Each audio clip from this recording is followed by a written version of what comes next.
To install tcpser in Ubuntu, open a terminal and type sudo apt install build-essential git and add a -y.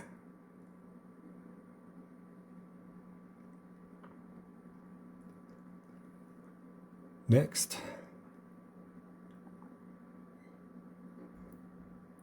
type git clone and this IP address, which I will have in the description. Then cd to tcpser, type make,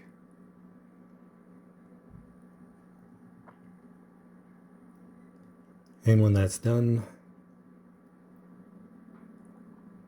type sudo cp tcpser/usr/local/bin.